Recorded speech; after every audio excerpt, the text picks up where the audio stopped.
আগামী মঙ্গলবার 24 June new York সিটির প্রাইমারি নির্বাচনে ডেমোক্রেট দলীয় মেয়র পদের পাশাপাশি অন্যান্য আসনেও অনুষ্ঠিত হবে। ফলে জমে উঠেছে নির্বাচন, চলছে আগাম ভোট। এই নির্বাচনে সিটির কাউন্সিল ডিস্ট্রিক্ট 39 থেকে লড়ছেন বাংলাদেশি আমেরিকান শাহানা হানিফ। বিস্তারিত সালাউদ্দিন আহমেদের রিপোর্টে। আগামী মঙ্গলবার 24 জুন নিউ ইয়র্ক সিটির ডেমোক্রেট দলীয় প্রাইমারি নির্বাচন। এদিন সকাল 6টা থেকে রাত 9টা পর্যন্ত ভোট গ্রহণ চলবে। এবারের নির্বাচনে ডেমোক্রেট দলীয় মেয়র পদের পাশাপাশি সিটির অন্যান্য আসনেও নির্বাচন অনুষ্ঠিত হচ্ছে। ফলে জমে উঠেছে নির্বাচন, চলছে আগাম ভোট।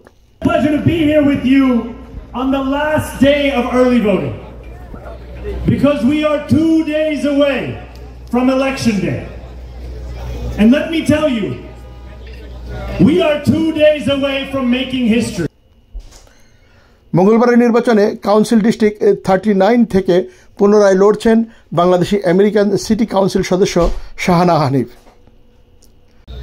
আমি শ্রমজীবী কর্মীদের অধিকার নিয়ে এবং স্কুল ফান্ডিং নিয়ে আর আপনাদের সেফটি নিয়ে অনেক কাজ করছি। আর আমার পাশে যে আছে কাজী আপা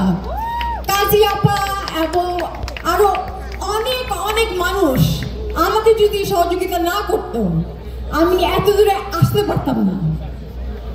তো আপনাদের কাছে একটাই অনুরোধ, আপনারা ভোট দেবেন। নির্বাচন ঘিরে মিডিয়ায় বিজ্ঞাপন প্রচারণার পাশাপাশি ভোটারদের ঘরে ঘরে লিফলেট, পোস্টার প্রেরণের মাধ্যমে চলছে প্রার্থীদের প্রচারণা। বাংলা ভাষাসহ একাধিক ভাষায় প্রিন্টেড নির্বাচনী গাইড ভোটারদের কাছে পাঠিয়েছে NYC board of election office. New York সিটিতে মেয়র নির্বাচন শুরু হয়েছে। তো মেল যুগে আমি প্রাইমারি ইলেকশন ভোটার কার্ড পেলাম। এখানে আমাদেরকে চিঠিপত্র দেওয়া হয়েছে ভোট দেওয়ার জন্য। তো আমরা আশা করি ভোট দিব। নিউ ইয়র্ক সিটির ডেমোক্রেট দলীয় প্রাইমারি নির্বাচনের ঢেউ লেগেছে বাংলাদেশি কমিউনিটিতে।